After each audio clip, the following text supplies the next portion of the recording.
And we are live. Welcome back to the Night Brother Show, everybody. Welcome to the show. We're so glad to have you with us tonight.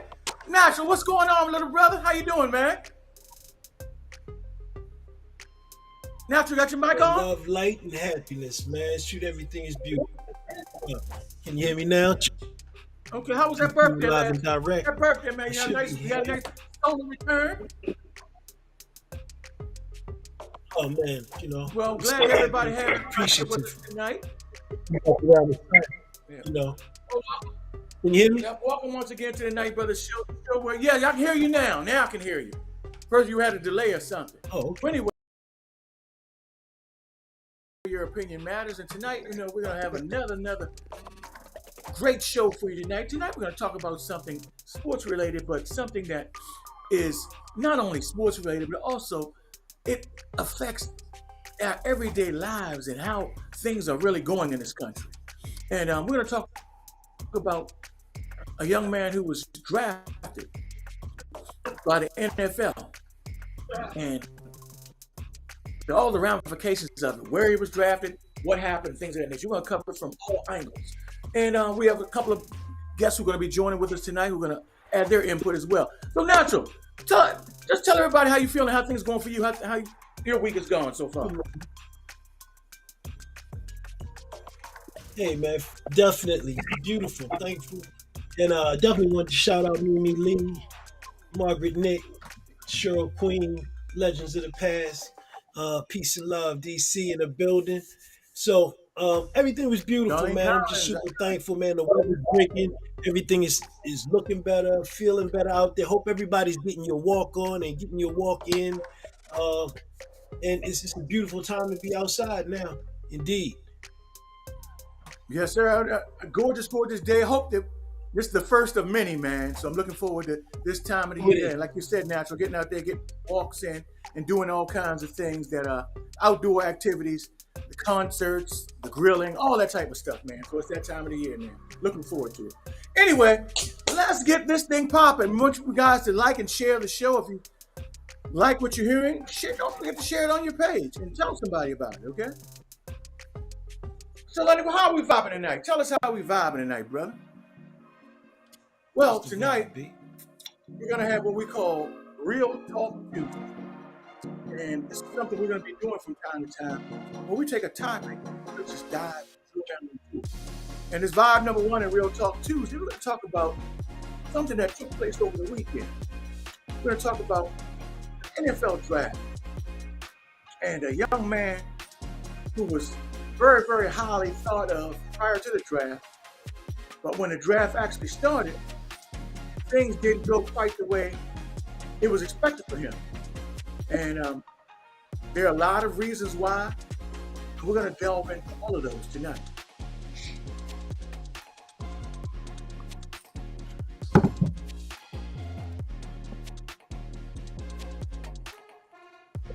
good? Back to you, Len. You got quiet like you was a ghost, like you seen a ghost or something. I like, did he get blinded by the light or something? You know what I mean?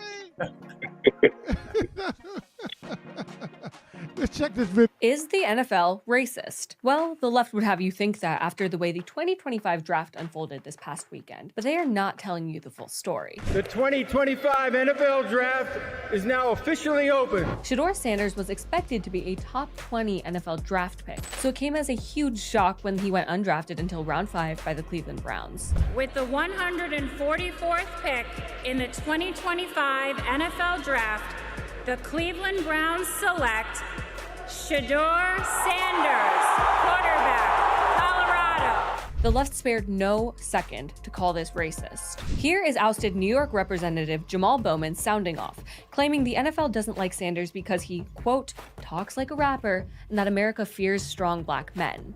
It's the way Shedeur dresses, it's the way he talks, and it's his culture, in my opinion. You see him at the draft last night. He's wearing all black. He got the ill chain on, and he talks like a rapper.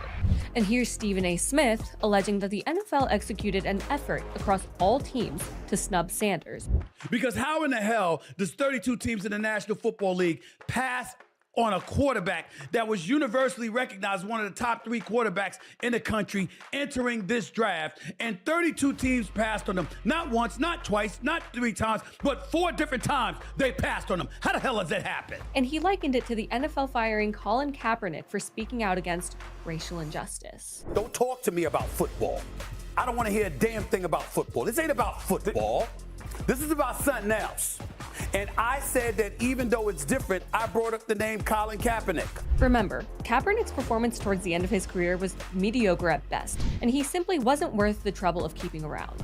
This hints at what a lot of sports analysts are crediting as the reason why Shedeur Sanders didn't get drafted earlier. It wasn't racism, it was his attitude. Turns out Shedeur Sanders is a diva to work with, according to multiple sources. If you ain't trying to change the franchise or the culture, don't give me. So you should know history repeats itself over and over and over, and I've done it over.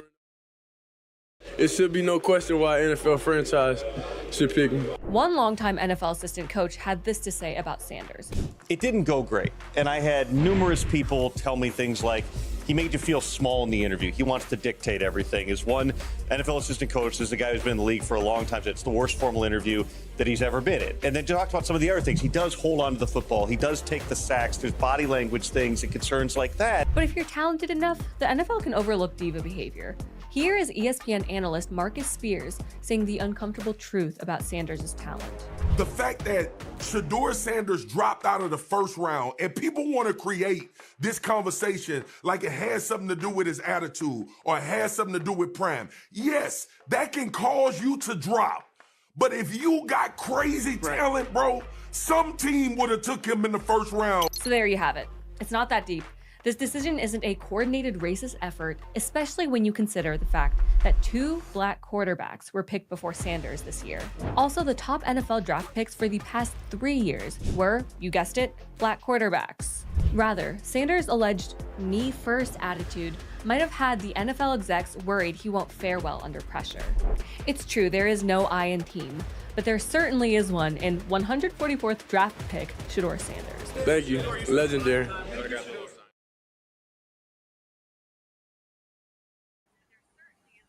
All right, y'all. Okay, so Lenny, I'm gonna comment on that video right away. I don't know where you got that video from, but it's obviously a very right-wing slanted video. And I take umbrage with some of the comments that she made because some of the comments she made were not correct. They were definitely not correct. And I'm calling her out on those. You got plenty of minutes to dive into it. Yes. And the thing about it, she said some things like Shedeur Sanders came off as a diva, and that his interviews went poorly. I want some receipts on that. Did you tell me that 32 teams are saying that all his interviews went poorly? Because that's not the information that was passed out there. And you hear from some other people. I'm not defending anybody, Q, but that is part of the narrative out there on him. That is part of the narrative out there on him. I'm not accusing you of anything. Hold up. I'm just saying that video was very slanted. That's the only point I'm making. I'm not saying it's your perspective or anybody else. I'm just saying it's a slanted video. That's all I'm saying. Damn the video. We're going to talk about the whole part of it. You know what I mean? It's a lot of different perspectives and angles on the thing. So, it's not about the video. I'm not here to debate the video. I'm here to debate Deion Sanders. You know what I mean? Let's not get no, not Deion. It's not Deion. I mean Shedeur Sanders. Let's not get sidetracked. Shedeur, yeah. So, good evening to Pam. And, like I say, perspectives. Pam would say he's arrogant and selfish. So it's a lot of different perspectives out here, Q. You know what I mean? We're going to chop all of them up. We're going to chop all of them up. So, and it's a lot of different angles that we will, opinions that we will find out what people really think. What's up, Dupree? Thank you, Dupree. What's up, Dupree? Welcome to the show. Pam going in hard. Let's talk about it. And I want to know how will he bring destruction? I mean, we're not. I want to know that. We got a lot. Yeah, I want to hear. I want to hear that too. Yeah, because I want to hear that. Bring destruction. Well, See, I that's can tell to you, me, that's what I wanna consider hear a that. hot take. look, this is what. Yeah. If Pam, if you want to type in for yourself, but I'll be your puppeted voice for right now.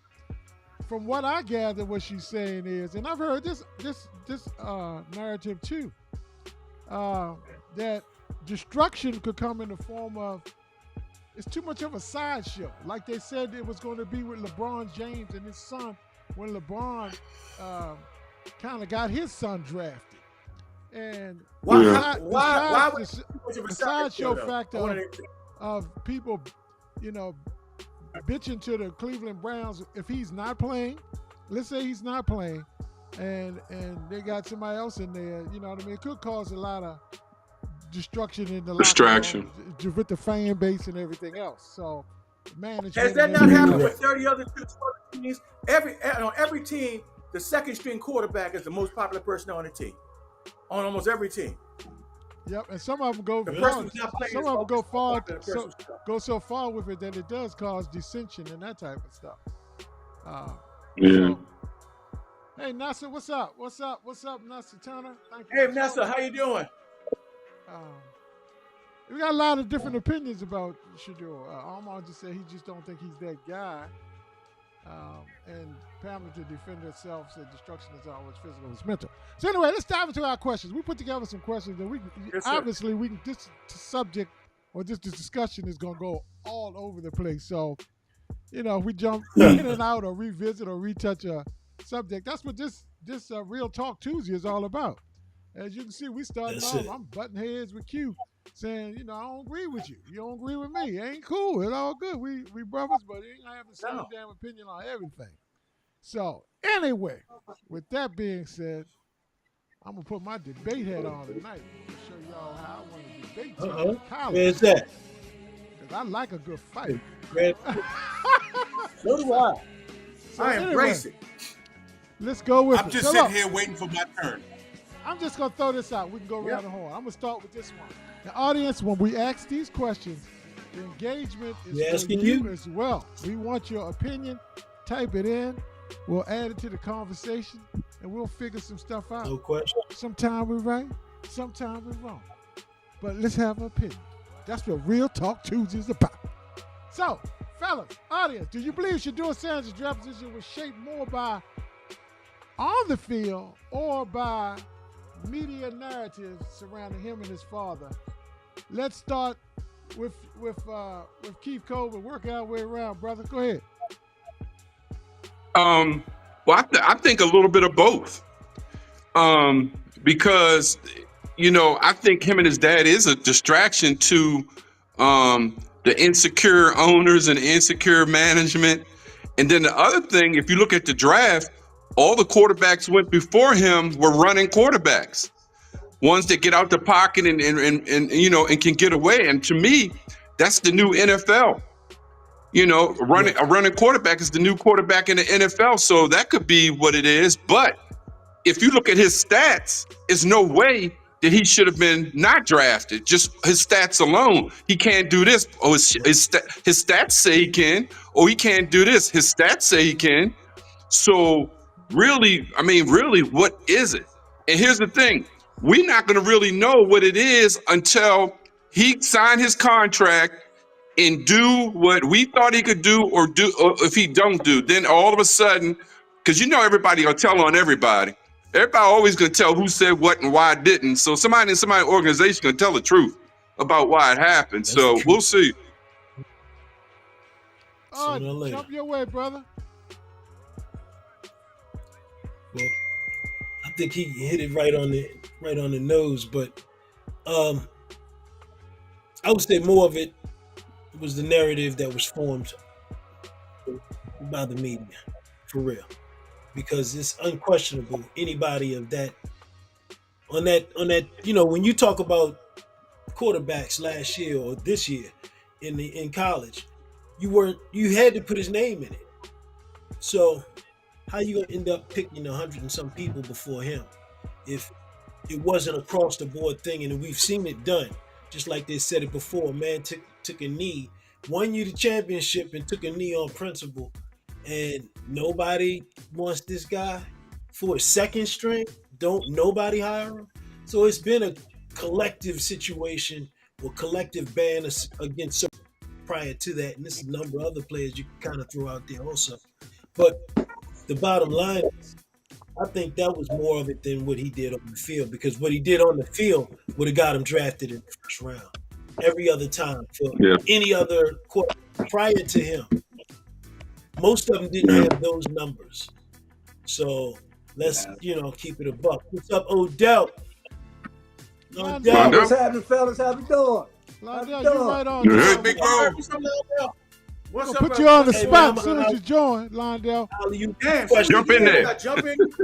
You're on the spot as soon as you come in. You believe Sanders' draft position was shaped more by his on the field or by the narrative surrounding him and his father, his family? That's an easy answer. It had nothing to do with performance. Nothing at all. Right. If you look at all the numbers prior to the draft, they had him ranked as the number 1 or 2 quarterback. He's offensive player of the year in the conference. He won the quarterback award all the way up to the draft. About 2 or 3 days before the draft, you started hearing this stuff about his interview. When did an interview throw a football on the field? I ain't heard of that. I agree with you, brother. I agree with you wholeheartedly. And ahead, I got some more to add to that when it's my turn. Add to it, Q. Jump in there. Go ahead. All right. First of all, I'm gonna address a couple of things. It was mainly based on, in my opinion. Once again, let me preface this by saying this is my opinion. It was based on mostly off the field stuff, because his on the field performance, man, it's hard to knock that. First of all, Keith, you said that most of the quarterbacks that came before him were mobile quarterbacks. Not true. Jackson Dart is not a mobile quarterback. Cam Ward is not a mobile quarterback. The boy Sloth, when he's 20 years old, is not a mobile quarterback. Those are more pocket quarterbacks.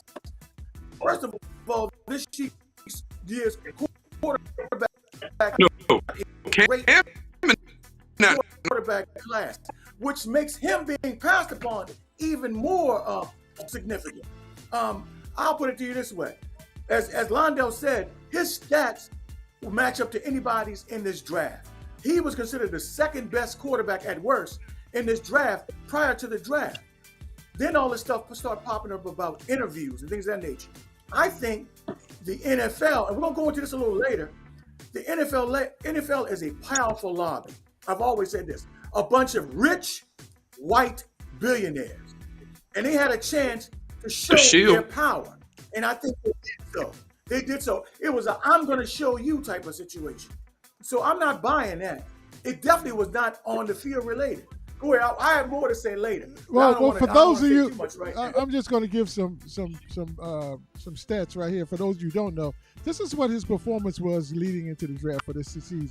For a quarterback to throw for 4,100 yards and a 74% completion rate. Yes. That is some shit you'd never see. I mean, I know Jaden Daniels was throwing for 70-some% his first couple games in the NFL. People was like, we've never seen no stuff like this before. This dude did it for a whole season, Londell. A whole season. With a suspect offensive line. Yeah, he was running for his life. Well, he was running for his life at times. Running for his life. Running for his life. That's a good point, Kenny. That's a good point, Kenny. Kenny, jump in there. While you in it, go ahead, jump in there, brother. What's your thoughts? First of all, he was the Pac-12 Offensive Player of the Year. You see right here, he threw for over 4,000 yards, 37 touchdowns. His first year there, he was really running for his life. The offensive line improved the last season, but he was running for his life. So how is he not? He's not as mobile as Cam and all them. Okay, good. He is accurate. They say he wasn't accurate. He was accurate. He can throw the long ball. They say he couldn't throw the long ball. This was based off of his pops, and they say his so-called arrogance. But let's talk about arrogance. Eli Manning and his father, Hall of Famer Archie Manning, they stood in front of the media and said, they asked Eli, well, I don't want to play for San Diego. They asked Eli why. Do you know what he said? Was his father standing there? We're not releasing the details. The decision has been made. That's not arrogant? Are you serious? Let's take it back to John Elway. The Baltimore Colts, not the Ravens. They were still in Baltimore. The Baltimore Colts. Him and his father said he was going to play baseball. Well, go ahead, Kenny. He was going to play baseball before he go play for the Baltimore Colts. That's not arrogant? Are you serious? This is in the 80s. So no, this was not based on his performance. This was based on they don't like him. They don't like his dad. Let's talk about. Let me keep it pushing. Let's talk about Johnny Manziel. Johnny Manziel was drafted 22nd by the same team, by the Cleveland Browns. Let's talk about his off-the-field issues in college. Drinking, partying, remember all the videos? Keep that up, remember man. They had about him taking signing autographs. Shedeur didn't have none of this. So where's the arrogance? Where's the cockiness? It only applies to us? Are we like what the reporter told LeBron James, shut up and dribble? So we supposed to shut up and pass? Woo, Kenny going harder. Kenny had nothing to do. It must be real talk Tuesday, Q, because Kenny going hard. This was personal. This was some BS, and anybody that thinks otherwise, I don't know. I don't know what to say for you. This was personal. Because even if you think about it, okay, maybe he wasn't running. He done in the first round. What's up, Kenny? My son. He done in the first round. He get drafted in the second round. Now in the third and fourth round, teams are like, we're not drafting him. We're not going to draft him because, damn, we're going to have to answer questions why we didn't draft him first, why we didn't. And I'm still asking Cleveland, how are you going to draft, what's the name, Dylan Gabriel, or whoever he is? You're going to draft him in the fourth and then draft him. Why? Can we go back and we had one of the listeners made a comment when we was talking about stats. Nanny, can you go back and put it up? Yeah, that was Miles. I think it was Miles Walker. Miles right here. Miles Walker. Yeah, there you go. He said that. It's not first of all, it's not the Pac-12. It's the Big 12. It's the Big 12, not the Pac-12, because the Pac-12 no longer exists. Big 12. It's the Big 12. But go ahead, Londell. You have something to say about that? Because I got a comment about that. Well, my comment is simply this: when you play any sport or any level, your job is to perform against who they put in front of you. So if I'm playing against the Sisters of the Poor, my job is to put numbers up and beat their ass. He did that. Dominate them. Yes. Dominate them. Yes. And Londell, I got to say, that's what he did, because those stats that Lenny showed earlier were against the Big 12. That's the conference he played in. So those stats he put up were against the Big 12. So that argument right there goes out the window. Q. Yes. Q, I think his argument is that the Big 12 wasn't that good. I think that's what he's trying to say. Miles, that's what he's trying to say. Miles, if you're listening, Miles, just kind of follow up on your comment. I'll throw it up one more time so the viewers can see. But if you're listening, just opine and give us a little bit more thought into this question that you said. His stats against, if I recall correctly, the Big 12, which Q said isn't as good as other conferences, and I thought they were one of the major conferences. He's basically saying his numbers are against weak players. Well, if that's what you're playing, that's what you're playing. And look at let me say this. This is Division I college football. That so-called weak conference had a team in the championship round, in the semifinals of the championship round. So they couldn't have been but so weak. They had a team led by Brian Scatterbu, who was in the conference semifinals. So I don't see why they were that weak. And let's see what Faye Gaskins has to say, son. Yes, Faye Gaskins. Plus, they got a quarterback out that conference last year to play in the NFL, right? Yes, they do. Yes, they do. They damn sure did. Y'all get opine on Faye's question. She said she thinks it's about the rich white owners putting their arrogant black man in his place. They're trying to break him in their mindset. Put it back up there again. Try to break him in their mindset. He was too above himself. With a white man, it's confidence. With a black man, it's called arrogance. I liked her last two statements. Bingo. Let me expound on that real quick. Go ahead, brother. Quick. See, when you got people like Baker Mayfield out here doing this and doing that, and what's the other one? The other one that couldn't play a lick. Johnny Manziel. Manziel, I just talked about it before you came. Now, for them, it wasn't arrogance. It was flair. It was bravado. It was all of that. When it's a black man, because, I mean, let's be real. This is America still. Because it's a black man, they become intimidated because they still want to go by that angry black man bull. So if a black man puts his chest out and don't put his heel down, it becomes a problem. Mm-hmm. Yeah, they Well, what our parents always say, we have to be 10 times better. Yes, sir. He was 10 times better than everybody else. He's saying media coverage sometimes sensationalizes or oversimplifies these thoughts. And put Mimi's comments back up, because Mimi's comments are on point too. So it's important to consider the context and look for direct statements or interviews for clarity. Bam, Mimi, you on point, girl. Woman, you are on point right there. Because the media creates a narrative, the narrative that they want to convey. Yes. If you can, Lenny, put Armand post back up when he said about what he said about Tom Brady. First of all, Tom Brady is a minority owner. He's not the owner. I've heard the same things about Mike Tomlin is the GM. He didn't draft him. Mike Tomlin is not the owner. Not the GM. He's not the GM. Let's get that twisted. He is not the owner. Yeah. He does not have the final say. He is not writing no checks. Well, you hear what Skip Bayless said, though, right? Armand said he worked out with Tom Brady. Skip Bayless. He had Tom Brady on speed dial. Tom Brady's not the owner. Tom Brady's not writing checks. He's a minority owner. He is not writing the checks. Well, let me ask this question, and this is what I'm really curious about, guys. I want to hear everybody's opinion on it. Arden, you included. We all watched and heard everything coming up to the draft.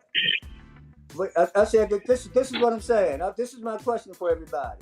We all heard and saw everything leading up to the draft and whatever. What happened in a 1 week period that his skills declined so bad that he went from 1 or 2 to the 5th round? Amen. That's just a simple question. Amen. Woo. Well, I'm not a conspiracy He had theorist per se. He had his own pro day. But he had a great pro day. I got tape from the pro day. He had a great pro day, Keith. He threw the ball on target. He had very few misses. Yep. Ball didn't hit the ground. Sure did.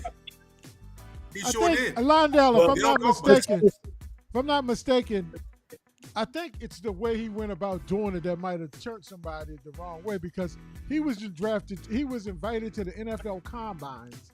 He did not go. He declined on that. He said, "The hell with that. I'm doing my thing. Y'all come to me. I got a pro day. Y'all come watch me." So that might have came. But he's not the only one who did that. Let me finish. He's not the only one that do that. Let me finish, though. Everybody does that. How people do that now? Yeah, nobody goes. goes. Finish his statement first. Let him finish his statement. So that's bullshit. That's BS. That's BS right there. Well, BS. Here's what I'm saying. We heard you. It's layers to the shit, is what I'm saying. Yeah. That's true. Exactly. All of y'all are right about that, but it's layers to the shit when you start stacking these little things. You hear what I'm saying? Hear me out now. Yeah. It become Hear me out now. Yeah. And somebody said it. Oh my God! Somebody said it clearly. It was DB. It's clearly a character that no coach wants to deal with him and his father. What if you're a coach and you had to deal with Shedeur sitting to learn and his dad coaching also? What goes with that? Let me ask you guys one question. Let me ask you one question. Let me ask one question. Is Deion still coaching next year? For Colorado. Colorado. Yeah. Colorado. He's taking Colorado, right? Right? I see where you're going. So he ain't got time to be in every joint for his son. He got a damn job, man. So it ain't even about that. Let's be real. We know and understand it's not about that. And if y'all don't want to say it, I will say it. I mean, it's the same good old boy network that it's been. It's the same network that Yeah. on high black quarterback from the get-go for now. decades upon decades. So, the bottom line is that it's just trying to hold on to that same old guard. And it just needs to be let go. Because when it's all said and done, if you're really about winning, you're going to need the people that's going to give you the best chance of winning. And that's what pushed the isms out. They call it DEI. So no, it ain't DEI. It's the best damn people that you can find. And that's what they putting up. And That's what shocks me. I think that's what shocks all the Mel Kipers and all of these guys that do that for a living. Riddick, the guy on the screen, all of them is like, if the NFL is truly about making money, Lindell. If they're truly about making money, don't they just say, damn, they pick people with some worse flaws than this. I mean, murderers. Come on, man. Come on. Johnny Manziel. Yeah. But see, Johnny Manziel. now you get many. But it's a different situation. Yeah. They truly about making money, Lenny. But let's be real about this. They're gonna make their money, and they know it. That's why they could keep Shedeur where they wanted to keep him at. Shedeur is not gonna command any more money for them than they're gonna make any more anyway. Think about what you're saying. Yeah. The NBA, the NFL is a multi-billion, trillion-dollar corporation, and one person ain't gonna make it. That's why they could do what they did. That's why they could blackball. That's a good point, Zeke. Kaepernick and just pay him Colin if they go away. Kaepernick. Yep. Because but that's one a person, good point, Zeke. Yeah. One person is not going to change the amount of money they make. That's why they just threw them under the bus. Oh, you think you this bad? That we are the NFL. Go on there, sit there and wait till we want to take it. And that's what they did. Yeah, the shield. Racism is a psychological disease. So it doesn't have to make sense. And it can mess up dollars. And even if it does, it won't change that decision. And that's what we're seeing. Because let's be real. The brother in Baltimore, I don't even have to say his name. Who do you think sold the most jerseys in Baltimore? What's his name? Lamar Jersey sold the most. Lamar Jackson. Huh? Right. Lamar Jackson. Exactly. Do you think that made a difference in Baltimore's bottom line? No. Yeah. When Steph Curry went to where he went to, do you think his jersey and everything else made it his bottom line? Hell yeah. The fact that, this boy changed college football. For the last couple of years, a lot of black people that never was watching college football was watching college football. And a lot of people that was college football fans watched it to see him win or lose, whatever that was. But the bottom line, they were still watching them. And it's an attention business. And this cat can help your team that you might not be making a whole lot of money. But you want to go see. I think I read You want to be on my team. That's a pass. That was going hard, boy. Here's a great comment, Q. I'm gonna say this much. Let's react to this comment. Everywhere Dion went, he uplifted the community as well as their teams. So that's all bullshit. And look, I brought this comment up on the screen because Dion is a godly man, and Dion has done nothing except take kids from areas that otherwise. I mean, the kid that went number 2, what's his name? That played with them. Travis Hunter. Travis Hunter, man. Travis Hunter. I seen videos of him when he was young and all that, man. Dion took that boy and changed his life around tremendously. Made a young man his life out of him. But they don't talk about that. Yeah, I mean, so they don't talk about that. Can y'all reply to any of that? Whoever, Lionel, go ahead. Well, I'm gonna put it this way. When you look at Lionel had his hand. The people who are paid. Go ahead. Okay, people who are paid to scout and analyze people's draft status. People like a Mel Kiper, people like a Louis Riddick, people like some of those others who are on those the four-letter networks. They are paid to do this. Yeah. And Mel Kiper was irate. He was actually irate because he said he couldn't understand what the heck the NFL was doing. He said, "Wow, what are you doing? What is the NFL doing?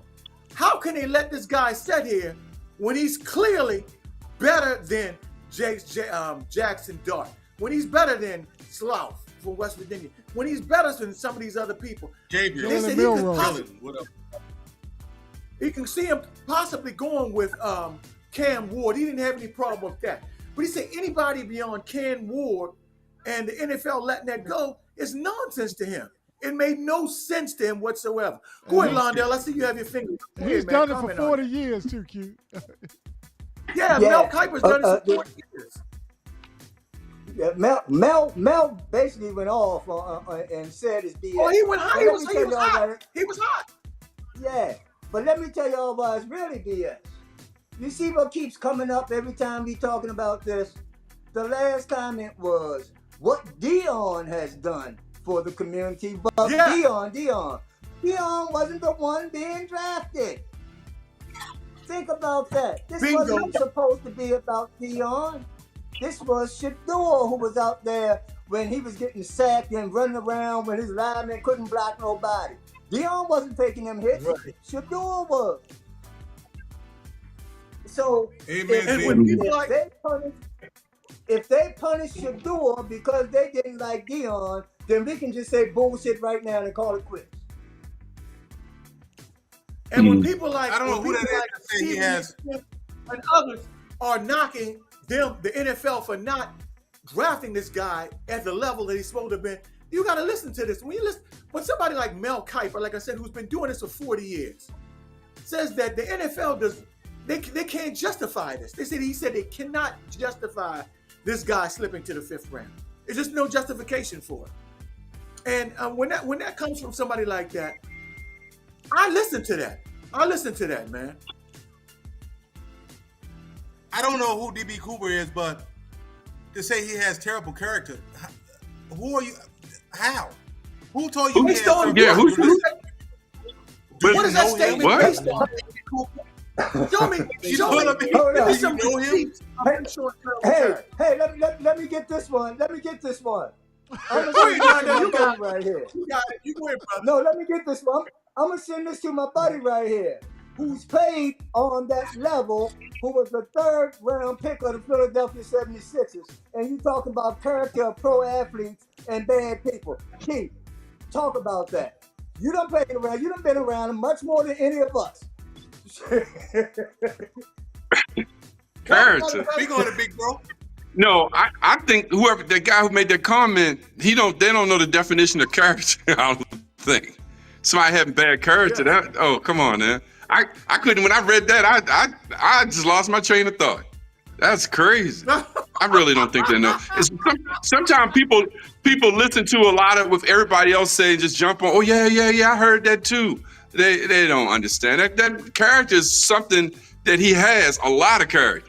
So it's just, it's just crazy. It's just crazy, man. This whole thing is just crazy. And Lenny, can we talk about something else that transpired? Can we talk about how people? Go ahead. I want you to go to another question. Go ahead. I'm going to some questions that we might not have, subjects that we might not have talked. But I just wanted to know, like, from a social standpoint or from a societal standpoint, because the NFL is built this audience off of women too over these last 15, 20 years, and particularly black women, because there's a lot of black players in there. So as a black mother, our sisters out there that's watching, as a black mother or black woman, how does it make you feel when this quarterback falls at day 3 while others with less pedigree? I mean, the guy is very well spoken. He's a very educated guy. That was picked before him. Does that make you feel like, it's a slap in the face? Sisters, talk to me about that. And brothers, y'all can opine while I'm finding the comment that's to throw on the screen. Go ahead. Check out Turning Heads. Turning Heads? Okay. Ronnie. Yeah, you would love to hear from some Turning Heads. I would love to hear from some of the black mothers on this, because this. Talking about. I don't know how I would feel. I really don't. To watch people get drafted in front of him, the dude hasn't he been hurt most of his career? If I'm not mistaken, like black fathers and black mothers and black fathers. What do you say to your child, Arden, that's watching this, he's in Pee Wee football. He knows all the guys. He knows all the football players.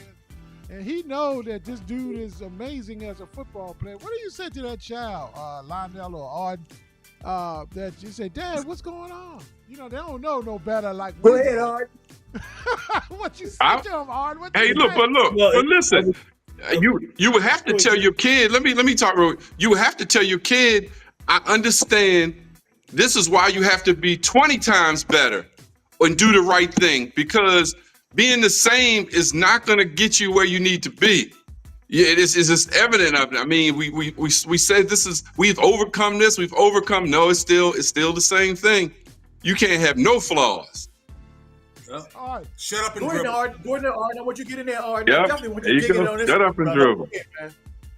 Look, the bottom line is that as a young player, I would say in this new world, in this new day and age, definitely get a business plan moving forward, because you want to go pro in something else besides football. If you do go play football, use it to get yourself set up and to create generational wealth through business and investments, because the bottom line is that you're playing somebody else's game, and it's kind of set up like slavery. So people can buy and sell you just that quick. So get your money, get a good business plan, move forward, because the bottom line is that you're gonna have to show up wherever you're picked, and kind of, if you have the leverage to push and trade somewhere else, fine, do that. But then come in and, like we all say, be 10 to 20 times better than everybody. Be very, very, very precise with your word and what you do.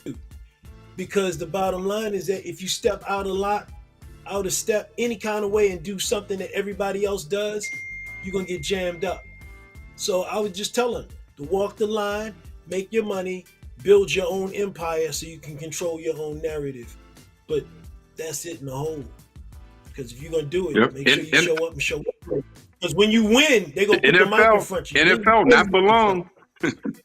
Not for long. Well, my problem is there's a definitely natural. What you're saying is absolutely on point, but there's an inherited bias that comes about the way we're looked at compared to others, and we've talked about this already.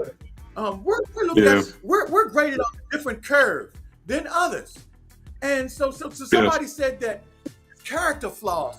I want to know what those character flaws are. I mean, you're just throwing stuff out there, but show me receipts of this character flaw.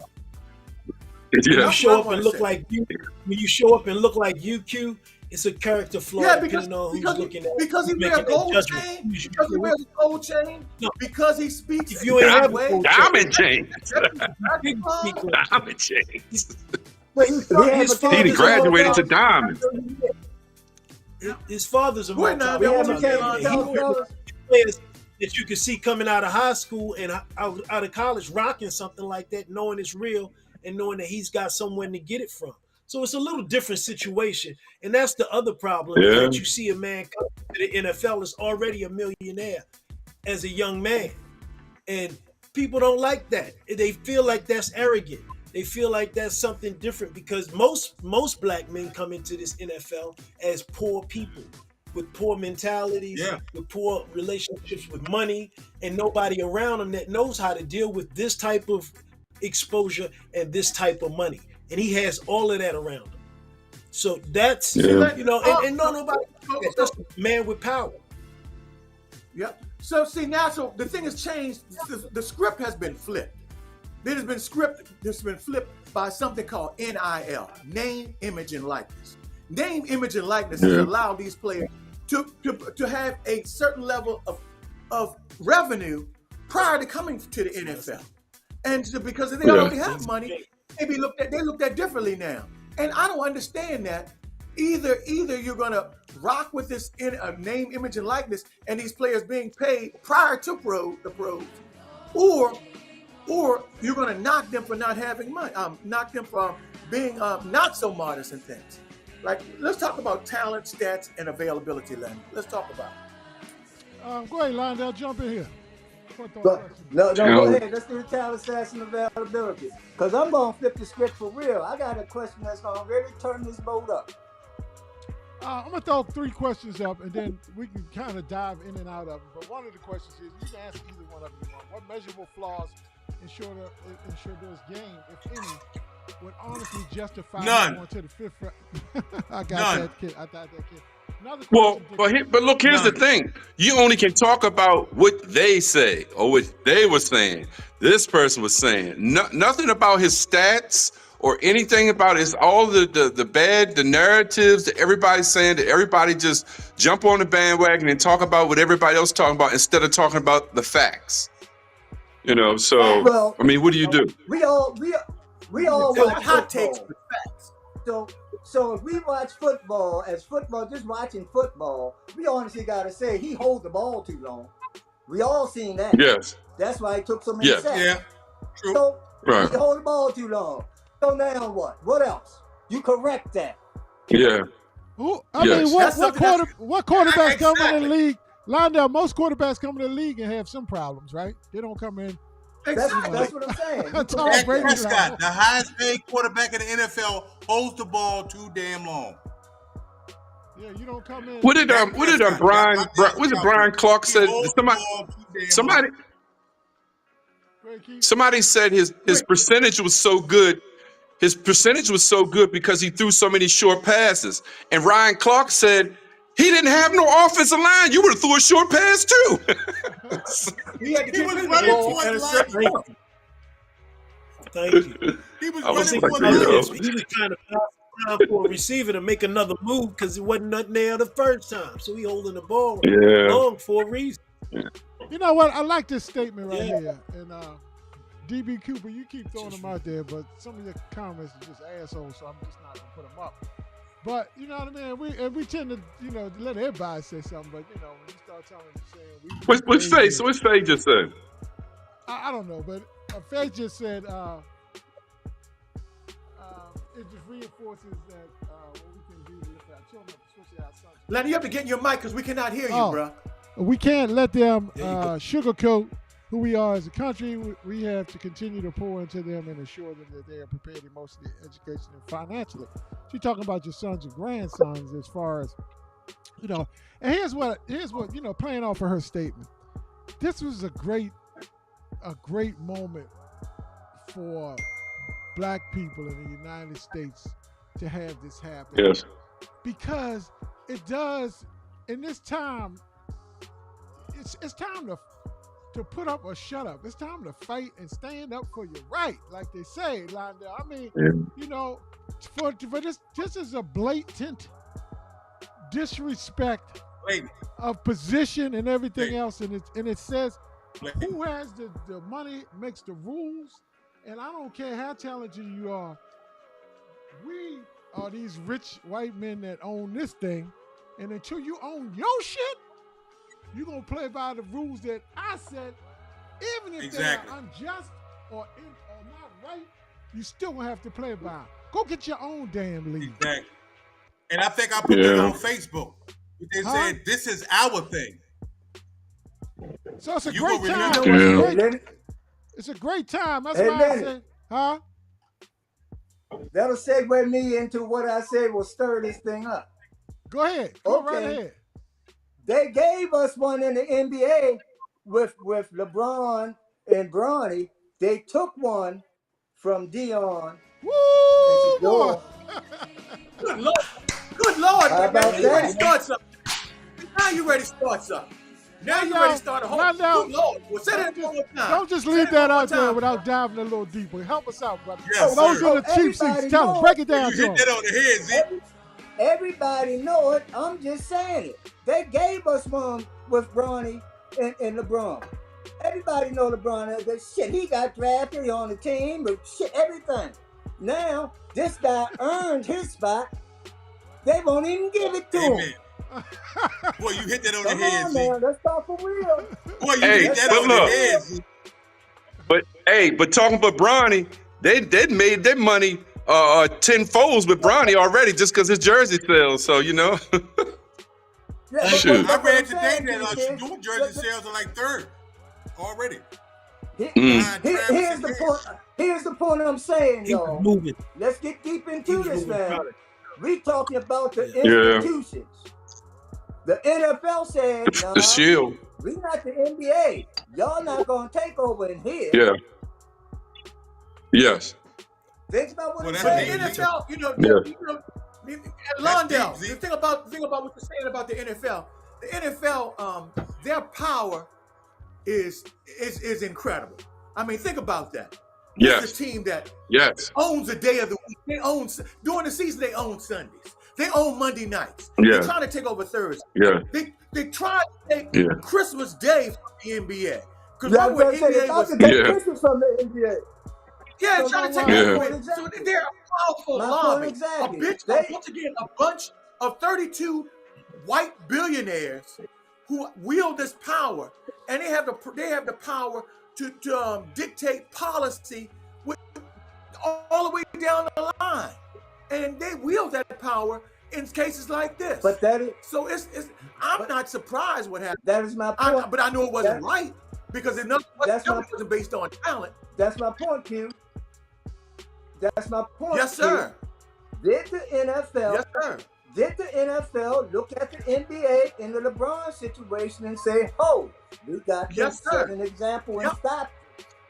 That's my question. Yeah, we're gonna stop this mess. Well, you hit it on the head. Squash this mess. Well, I can't say the funny part is, like, we ain't asking both of them come out and give us a third down together. You know what I mean? Let me ask you this. You know what I'm saying?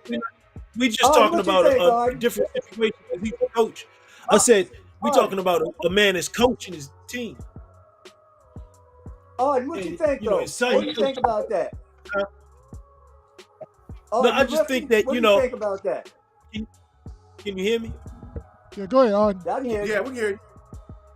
Okay. No, I think it's a whole different situation because, he's a brand of his own, of course. He's definitely his own brand, but this is his son. He's not asking to run out there and ball with him. That was just incredible just because both of them were still playing at the same time. But he's coaching. So it's like, I don't know, it's a whole lot of coaches that have coached their son and their son has made it to the pros, So he's now just the dad that was a coach, that was a great player. So I just think it was the situation with the fact of who he was as a player and now who he's become as a coach, because they didn't think he was going to be successful as a coach.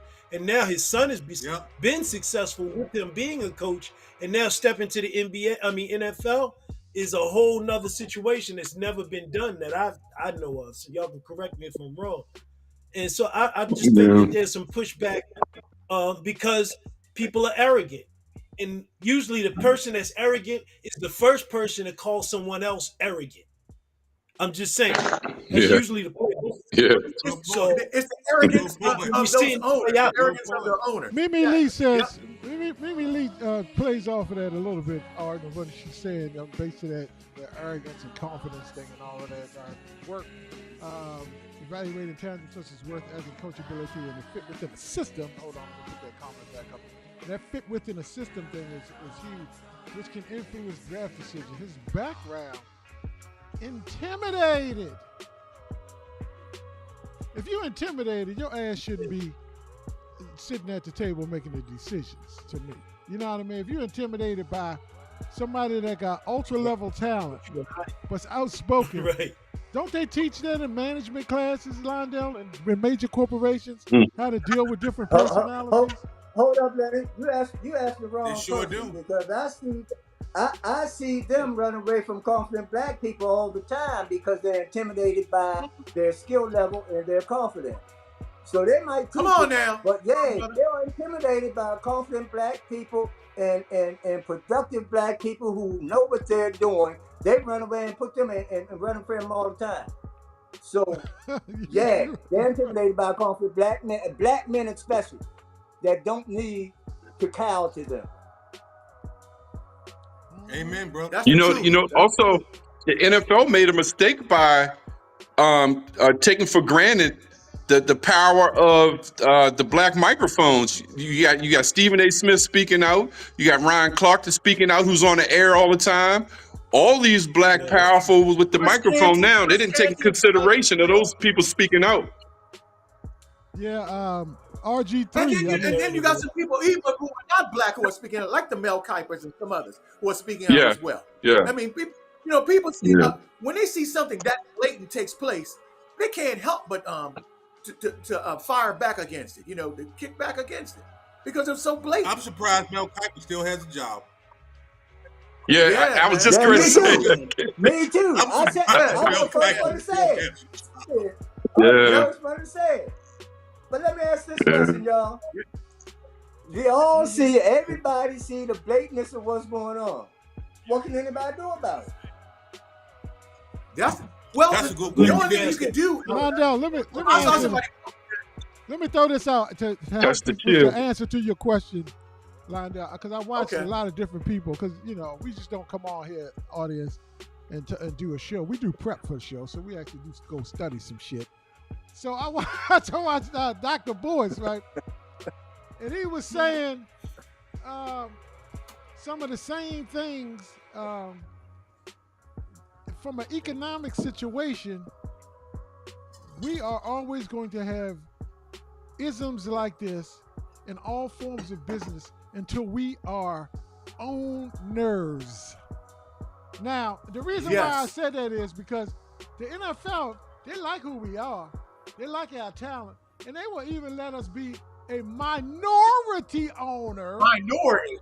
But they won't let us be a full-fledged owner. Has there ever been? Y'all know the game better than me, Q and Kenny, that's big-time football fans. I know. Ever been a majority owner, black owner in the NFL? In NFL, well, in NBA, man. I mean, it's Magic Johnson. That's probably one of the first. Yeah, in NBA, NFL, no. Was Magic majority owner in the NBA? No, Johnson. No. I'm just saying, he got baseball. I'm just saying, period. Majority owner? No, it was the guy Johnson from the DC area. I can't forget his first name right now. Yeah, but he was the only. Oh yeah, he was. The BET guy. Oh, from BET guy, yeah. BET, that Johnson. He owned the basketball, though, right? Basketball. That was basketball. Yeah. But nobody in NFL ever. No, but in football, no. Oh no, nobody in football. Shit. Because the Shield ain't allow that. The Shield's not gonna never allow that. Look, shit is bad. Man, I'm telling you, when Trump come out for something, man. That click is something.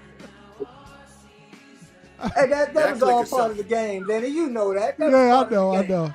Let's throw Donald Trump out there and let him say something about it and see what they say about that. Oh, he was mad about it. He made a comment, right? You know what? Zeke? I'm glad you brought that up because I read today that he is taking credit for Shedeur getting drafted because of his tweet that he put out and said, "Oh, you NFL owners stupid and blah blah blah." Yeah, he trying to take credit for that. Let me tell you something about Donald Trump, though. Donald Trump once, back in his career, let me get you back on the screen, Lindell. Sorry about that. He wanted to be an owner. He wanted to left him out. Talk about that, Q, because Donald Trump wanted to be an owner of the NFL. Donald Trump wanted to own a team in the NFL, and they voted him out. They did not accept it. So that's how the USFL got started. He said, "Okay, y'all don't want to let me in y'all clique. I'm gonna start my own shit." That's how that kind of got started. He became a part of that. And they didn't put him in the club. Let me answer that, Lenny. Let me answer this question right here. Because I just saw that video today, and if I had saw it earlier, I would have sent it to you.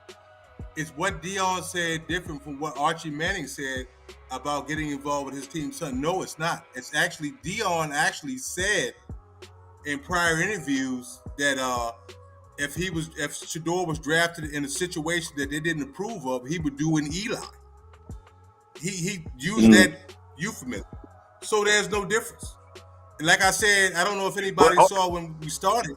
Like I said, Eli's next to Archie, his Hall of Fame daddy, just like Deion's Hall of Fame, Shedeur's Hall of Fame daddy, and said, when he asked about not playing for San Diego, he said, "We're not disclosing any details. The decision has been made." define arrogance. Define arrogance. Yeah, I don't want to hear anybody and Dion talk was. about, oh, he's too arrogant. No, I don't want to hear it. Nope. But did you hear Dion was humble enough to apologize by saying thank you? You saw that, right? Yeah. When Dion got right to the camera, right this, he said thank you, thank you, thank you. That was him apologizing. Well, look, it's been another great topic, man.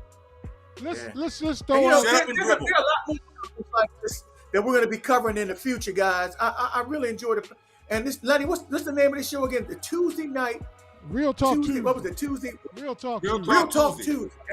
And Real Talk Tuesday is going to have some other things, because there's some other things we can't cover tonight, but we're going to cover them in the future. Like, we got some stuff that's popping off, also kind of NFL related, but kind of social media and TV related too, about a former NFL player that we're going to have to dabble into that in the near future. Can we say it again, Kenny? We're going to talk about Yeah. We got to cover that. So, hey, Pamela. Shedeur has a Rolex. Shedeur has a Gatorade also. Yeah, that came in after this draft. You're absolutely right, Keith. Yep. You know what? There's some other things on Real Talk Tuesday and some upcoming shows, guys. When you have a brand that's undeniable.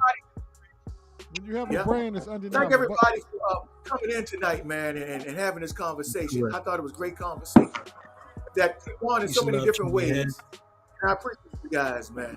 Appreciate you guys so much. Absolutely. So, as we get ready to wrap up. Before we get out of here real fast, any closing thoughts around the horn real fast? Yes, sir. Yeah, let me start the closing statement out. Here's my closing statement. I said what should be done or what could be done. If I'm Shedeur, I don't play for the Cleveland Browns. I sit this year out, or I go to Kansas somewhere and play. I got the commercials we just talked about. I'm gonna go with my father and do a Netflix special about the draft, and then I'm gonna write a book and I'm gonna tell the truth. Every team that told me they were gonna draft me, every lie they told, we gonna tell it on a true Netflix special. You know what they call it, reality show. That's what we gonna do for this year. And then y'all drafted before me can't play. Then y'all gonna bring me back and give me the real money, because a 5th round draft pick don't make a whole bunch of money, y'all. Nope. Right. They messed his money up for damn sure. Keith, what's your closing thoughts? Definitely messed him up. That was the perfect. Hey, I just enjoyed the conversation we had, and these conversations spark up everybody else to get involved, basically. I love Pamela. Thank you. Pamela said exactly, but I still don't want her. It's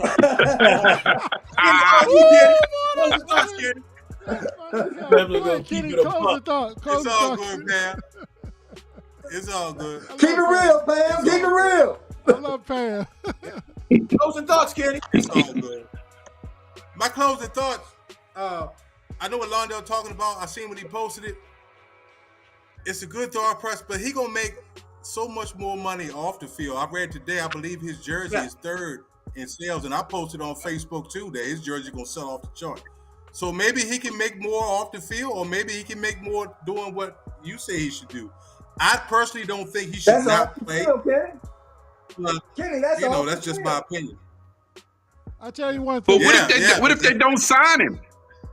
Oh, he'll have an opportunity. The NFL quarterbacks by mid-season, somebody need a NFL always need quarterbacks. Yeah, they have 5 quarterbacks. He better than Joe Flacco, who's the starter. Deshaun Watson not gonna be there. I don't even know who Kenny Pickett is. Dylan Gabriel, I don't know who that is either. So I don't really see a way that he's not gonna make the team. At least I don't see a way that he's not starting in the near future. But one of them got guaranteed contract though. All right, $20 million or something like that. I don't go to camp, and I let them see they can't play, and they're gonna know they need him. Now pay me if you want me. Yeah. But then he'll never play football again. He'll never play football Yeah, again. he don't go to Canada and play. They said the same thing with Warren Moon. Warren Moon went up there. Yeah, that's true. He lied. He starred, didn't he? He starred up there. Came Yeah. back. Y'all Came back spitting in, facts, boy. Y'all spitting facts tonight. Q and Ard, take us out, man. Real Talk Tuesdays. He can go play for the Rock. Hey, salute to Warren Moon, man. For real, off the break. But bottom line, man, is this story is a little bit more important than it would ever be. Just in a time that you see a revisionist history kind of in full campaign, with people taking out actual history out of the books, changing the books.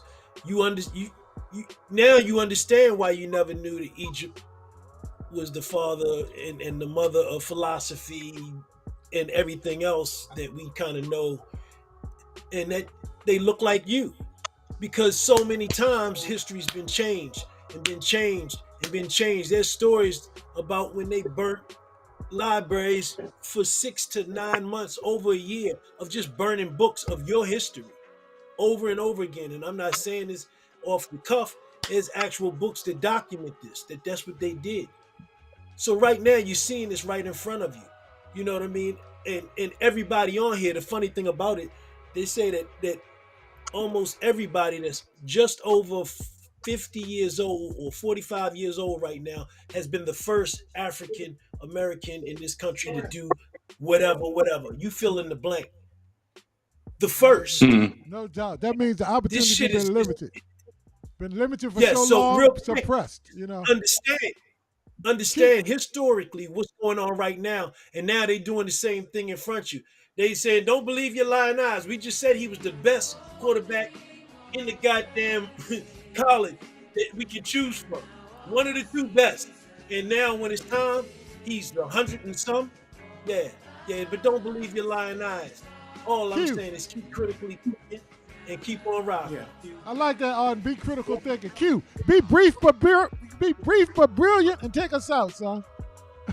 Well, I think Shedeur has a chance to be inspired by this slight, being inspired by the slight of this draft choice, and maybe the greatness will really come out. He would say he'll have the mentality, I'm gonna show these MFs who I really am, and I think he has a real chance to take that job. And I think his greatness may come through. I'm not saying he's the best quarterback of all time, but I think he can be more than adequate and show that, hey, I want to show y'all that y'all made a mistake. And I'm going to show you. I'm going to take this job and run with it. That's my on that, we're going to say shout outs to the Sanders family. Their hands wasn't 100% clean in this as well. You know what I mean? They did some things, you know what I mean? That's what they said anyway. But But the wrongs were really on the other side of the table, and we like to just say that thanks to our panel that comes on Real Talk Tuesday. Keith, thanks for joining us.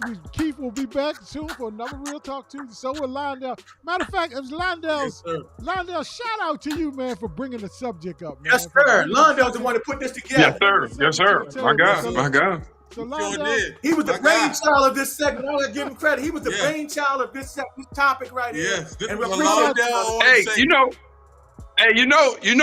was the smartest black person at Fork Union Military Academy. He's the Owens. That's why he was the Owens. No, real talk. I ain't joking. No doubt. Look, real talk. You know what he's talking about. I know about that Owens wisdom because his brother and I were roommates how about college. This? I went 4-1 in pickleball tonight. All right. Oh, y'all. Well, listen, Hey, Nene, I know we got to go, but listen, we didn't say that Shedeur's on Cleveland with two big activists, one on the defense and one on the offense too, who just signed all that money. Yeah. Well, guys, I appreciate you. And the next Real Talk Tuesday, when we have this again, we might have to look at the Shannon Sharp situation. So we'll talk about that and other things later on. Yeah. So, good night, everybody. All right, thanks, guys. Peace.